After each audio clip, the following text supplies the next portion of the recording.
Bom dia. Quero falar sobre o que nós já cantamos nessa manhã, sobre gratidão. Pedir para você abrir a sua Bíblia lá em Lucas, capítulo 17. Vamos ler a princípio o versículo 15, os versículos 15 e 16. Rafael, não está funcionando aqui, você pode passar aí? Obrigado. Acho que acabou a pilha desse negócio aqui. Não.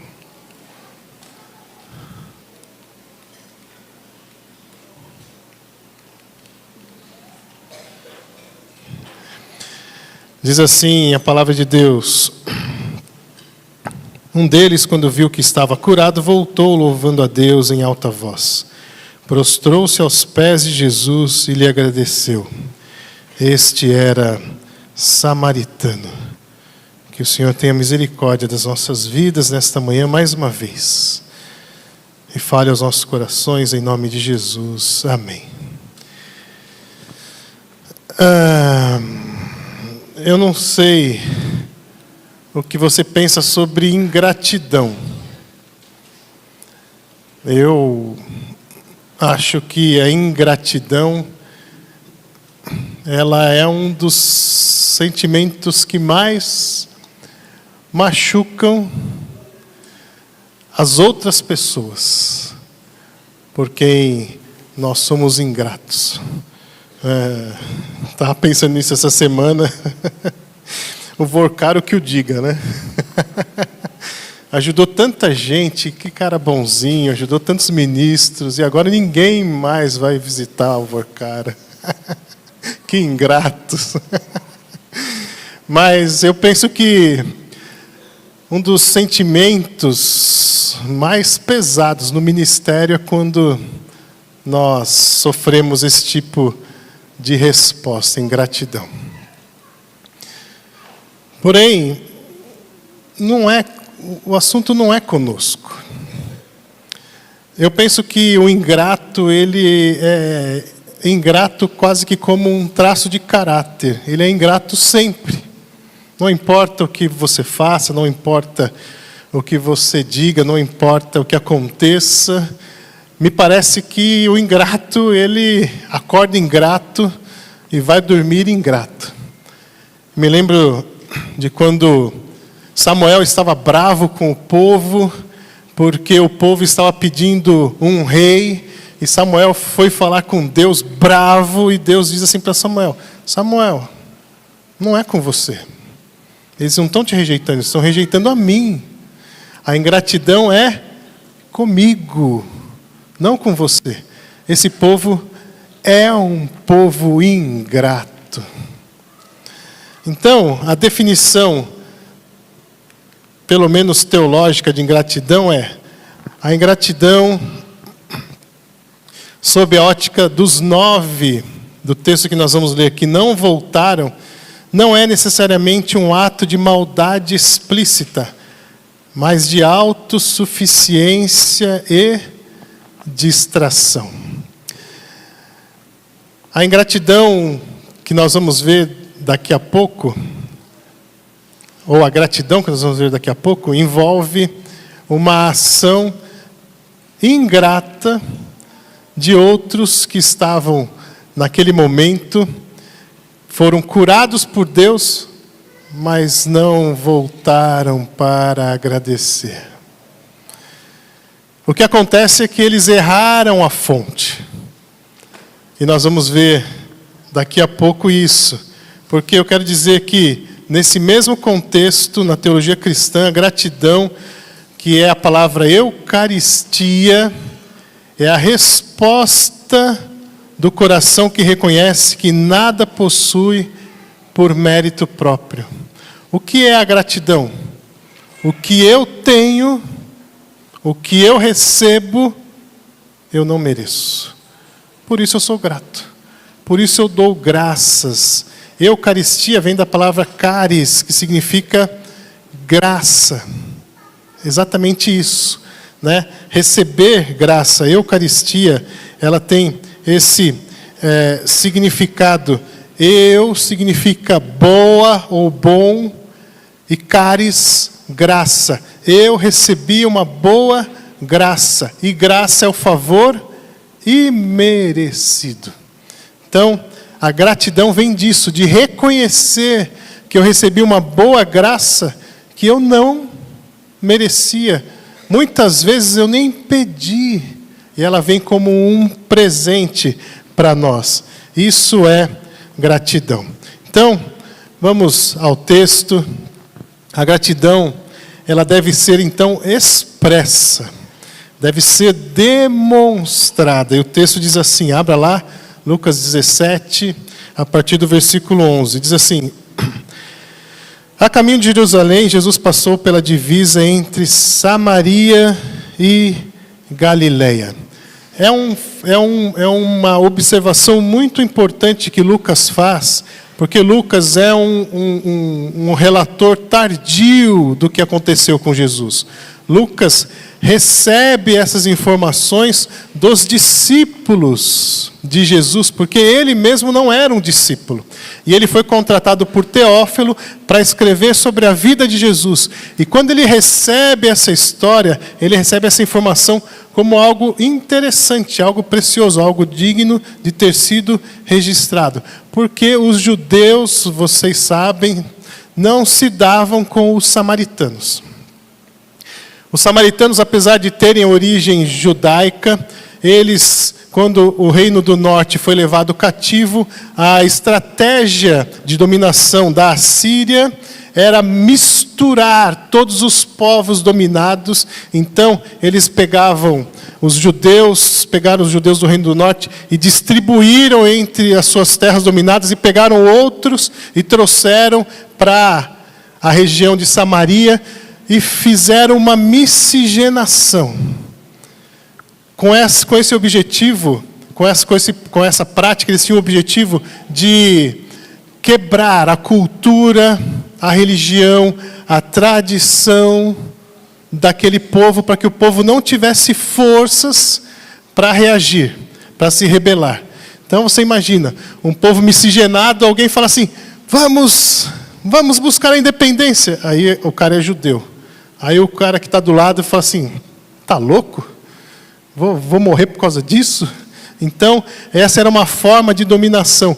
E os samaritanos, então, são aqueles que ficaram na região de Samaria. E quando o povo de Israel foi levado para a Babilônia, eles ficaram lá na Babilônia sem se misturar. Quando eles voltam a Canaã, eles continuam com uma linhagem que eles chamavam uma linhagem pura. Então, eles não se davam com os samaritanos, porque os samaritanos eram contaminados. Os samaritanos eram impuros. Os samaritanos não eram considerados mais judeus em hipótese alguma. Então, o texto bíblico diz que os judeus não se davam com os samaritanos. Mas Jesus não se preocupava com essas fronteiras. Jesus veio para todos. Ele não está preocupado qual é a nossa origem. Ele está preocupado em qual será o nosso destino. E para isso que ele veio. E nós percebemos lá, por exemplo, em João capítulo 4, quando Jesus se encontra com a mulher samaritana, o texto também traz uma observação importante. Era necessário que Jesus passasse por Samaria. Era necessário não por conta do caminho que ele estava fazendo, mas por conta de que ele precisava se encontrar com aquela samaritana para que o evangelho fosse pregado em Samaria também. Aqui nesse momento a mesma coisa. Jesus então passou pela divisa entre Samaria e Galileia. Ao entrar num povoado, 10 leprosos dirigiram-se a ele. Ficaram a certa distância e gritaram em alta voz: Jesus, mestre, tem piedade de nós. A palavra aí é eleison, tem misericórdia de nós, age com graça. Tem misericórdia, Senhor. Os leprosos, eles eram mortos em vida.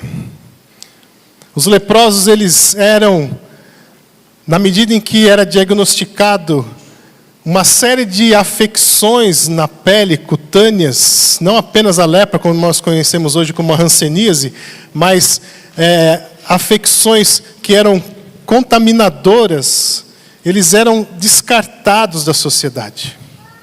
Eles tinham que se vestir de pano de saco para mostrar que eles estavam de luto, porque eles eram mortos que continuavam andando por aí.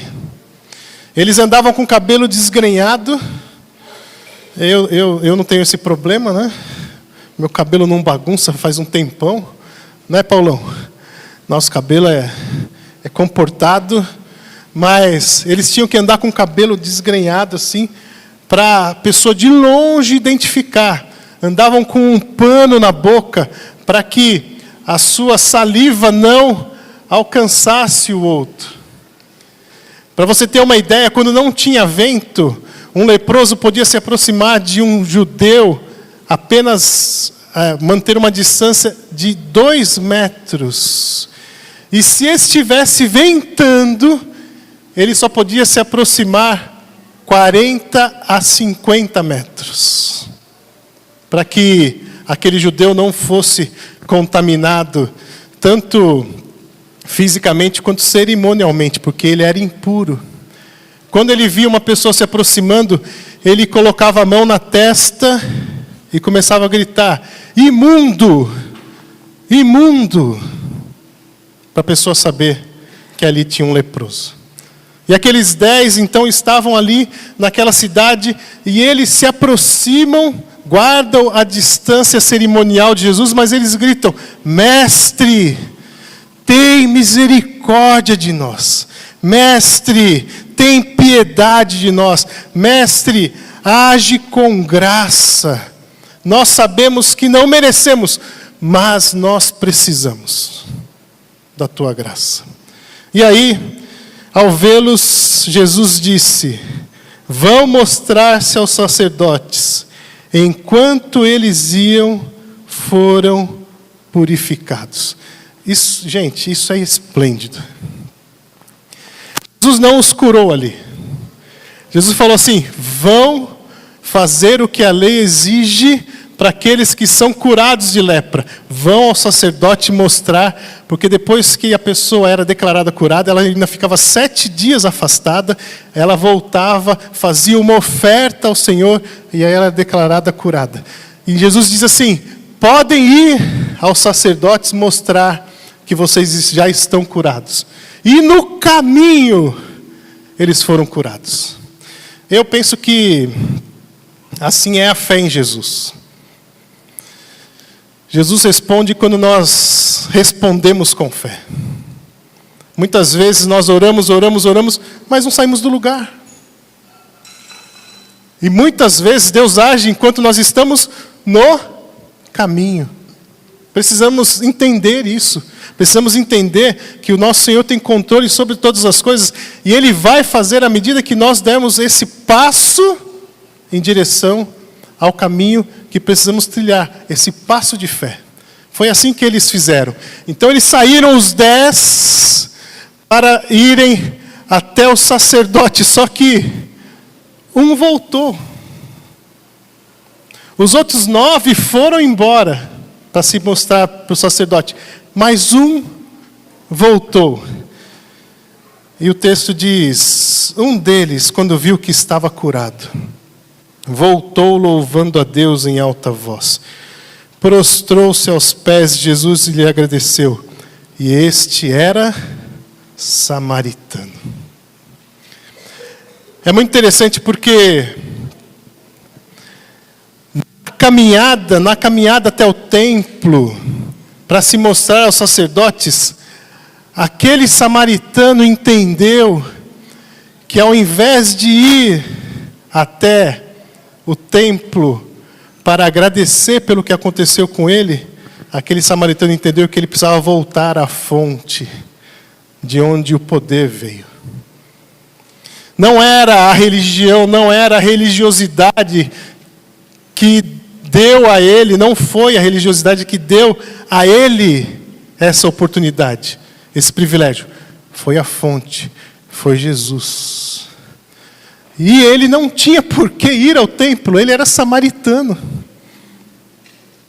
Ele era odiado, mas ele para e reconhece que a fonte é mais importante do que cumprir um ritual, cumprir a lei. Eu não acho que aqueles 9 foram assim ingratos. Eu acho que eles foram fazer o que Jesus mandou e o que a lei mandava. Mas eu tenho certeza que aquele samaritano foi grato.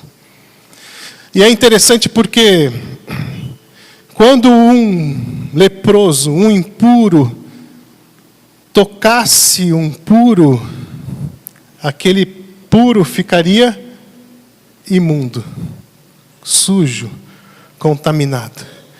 Jesus, o puro, quando toca o impuro, ele purifica. Espero que isso sirva para nós. Quando Jesus nos toca, mesmo na caminhada, ele nos purifica. E aí o texto diz, Jesus perguntou, não foram purificados todos os 10? Onde estão os outros 9? Não se achou nenhum que voltasse e desse louvor a Deus, a não ser este estrangeiro. Então ele lhe disse, levante-se e vá, a sua fé o salvou. Veja, esse samaritano, além de ser purificado da sua doença, ele foi purificado do seu pecado.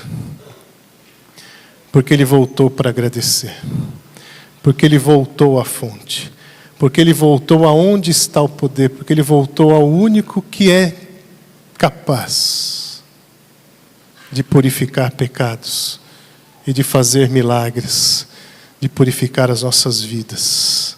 E ele foi então perdoado. E a fé o salvou. A nossa fé é este instrumento de Deus para salvar todo aquele que crê. Então eu quero fazer aqui algumas breves afirmações sobre esse texto antes de fazer as aplicações. Primeiro, Jesus quebrou todas as fronteiras religiosas e étnicas para demonstrar a sua graça. E isso é até hoje. Não importa como você se sinta. Não importa qual foi a sua história. Não importa como você chegou aqui. Não importa o que te trouxe aqui. Jesus está aqui para quebrar barreiras, para quebrar fronteiras e para alcançar a sua vida. Ele não se importa com isso. Como eu disse, não é a origem que preocupa a Deus, mas é o destino que Ele nos quer dar. Um destino de alegria, de paz, de purificação ao seu lado, no reino dos céus eternamente. É isso que Jesus oferece para nós. Então não se preocupe com essas coisas. Entregue-se totalmente. Rompa você também esse preconceito, essa fronteira. Entregue-se a Jesus. Ele veio para isso. Eu vou dizer aqui de uma maneira bem clara, ele veio para alcançar a sua vida. A sua, cada um de nós. A gratidão interrompe o curso natural da vida para reconhecer a graça de Deus. O curso natural da vida é que nós somos merecedores, afinal de contas, nós lutamos tanto, nós fizemos tanto, nós cumprimos tanto o que Deus pediu, nós cumprimos tanto o que a vida pediu, nós somos merecedores, nós nos esforçamos tanto. Eu chego no final de semana cansado de trabalhar, aí eu venho para a igreja, eu sirvo, eu faço, eu canto, eu dou aula, eu presto culto a Deus, eu faço tantas coisas. A gratidão quebra isso. Ela interrompe isso. Ela diz, eu não mereço nada disso. Nós só estamos aqui porque Jesus morreu na cruz do Calvário por nós, mesmo nós não sendo merecedores. Nós estamos aqui por graça. Nós vivemos por graça. Nós estamos vivos hoje porque as misericórdias do Senhor se renovaram. Nós acabamos de orar aqui por uma família enlutada. Podia ser qualquer um de nós. Mas nós estamos aqui porque nós estamos vivenciando a graça de Deus mais uma vez. A gratidão é romper com esse sentimento de merecimento e dizer: Senhor, tudo vem das tuas mãos. Eu não sou detentor de nada, eu não sou capaz de nada. A gratidão interrompe o curso natural da vida e nos faz reconhecer essa graça maravilhosa. A manifestação da graça de Deus não é uma obrigação, então. Tudo que Deus faz por mim não é por merecimento. A manifestação da graça de Deus não é porque eu sou um bom crente. A manifestação da graça de Deus não é porque eu sou um bom marido, uma boa esposa, um bom filho. Eu penso nisso me lembrando do texto em que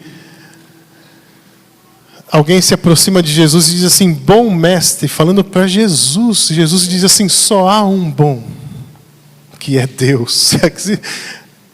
Presta atenção.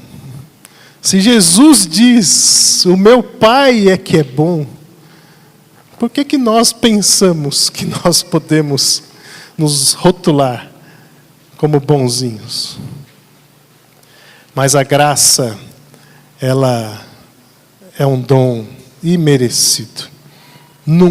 Deus nunca vai responder a nenhuma oração por obrigação. E no reino de Deus não existem direitos, mas existe misericórdia. O nosso direito é de condenação. Nós nos rebelamos contra Deus quando pecamos. E não existe nenhuma vida capaz de pagar pelos seus próprios pecados. Mas Jesus pagou pelos nossos pecados na cruz do Calvário. E no reino de Deus, então, nós somos agraciados. Agraciados. Não é pelo que nós fazemos, é pelo que Cristo fez por nós na cruz do Calvário. Então vamos aplicar o texto da seguinte maneira. Primeiro, sempre coloque o doador acima do presente. Você foi curado? Glória a Deus. Volte para agradecer. Você venceu uma batalha? Glória a Deus. Volte para agradecer. Você superou uma dificuldade? Glória a Deus. Volte para agradecer. Você foi promovido no trabalho? Glória a Deus. Volte para agradecer. Você teve um filho? Gente, os filhos são presentes de Deus. Glória a Deus. Volte para agradecer. E assim por diante. O doador é que tem o poder. Não é o presente. O presente não é o mais importante. O mais importante é aquele que tem a capacidade de dar esse presente. Por isso que a Bíblia diz que mais importante é dar do que receber. O Senhor nos dá e nós precisamos nos atentar sempre para o doador. Viver o presente, mas sermos gratos ao doador. Segundo, o cristão deve ser sempre grato publicamente. Aquele samaritano voltou e Jesus disse: onde estão os outros? Ele falou: não sei, mas eu estou aqui para agradecer. Gente, gratidão escondida não significa muita coisa. Por exemplo, eu sou grato por Deus ter me dado a minha linda esposa. Somos casados esse ano há 35 anos. Eu não merecia. Eu sei que eu fui escolhido, porque foi misericórdia. Mas adianta eu falar para ela assim: olha, amor, eu sou grato por sua vida, e não fazer nada? Adianta? Oh, Deus, eu sou grato, eu sou tão grato, mas não responde a nenhuma convocação de Deus, não responde a nenhum chamado de Deus, não se aplica na obra de Deus, não cuida da família que Deus colocou nas suas mãos. A gratidão deve ser expressa visivelmente, publicamente. Nós reconhecemos de longe quando um grato entra na igreja. Nós sabemos, aquela pessoa é sempre assim. Agradece por tudo, agradece a todos. Nós sabemos, e como é gostoso ver uma pessoa que reconhece isso e que nós vemos na fisionomia dela. Essa é uma pessoa grata. E grata com todas as coisas. Eu acredito que a gratidão também é um traço de caráter. A pessoa que é grata, ela é grata sempre. Então, maridos, levem suas esposas hoje para almoçar no Coco Bambu.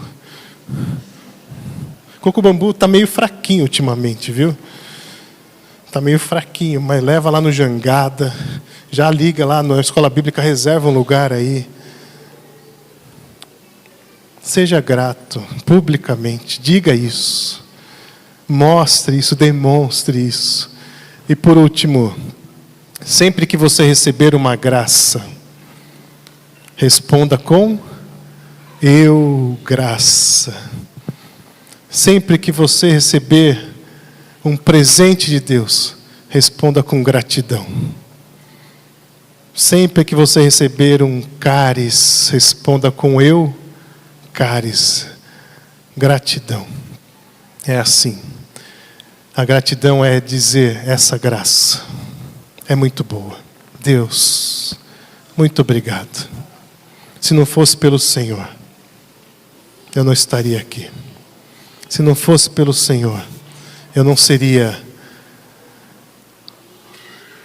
uma pessoa salva. Se não fosse pelo Senhor, eu não seria isso, aquilo. Toda vez que você perceber a cáris de Deus, responda com eu cáris. É assim que se chama a ceia do Senhor, eucaristia. Reconhecer que Jesus morreu por nós na cruz do Calvário, por sua graça. Nós, quando celebramos a ceia, nós nos lembramos disso. A ceia é o momento em que nós olhamos para Deus e falamos: Deus, muito obrigado pela graça de Jesus por nós. Então, toda vez que você receber uma cáris, responda sempre com eu cáris. Amém?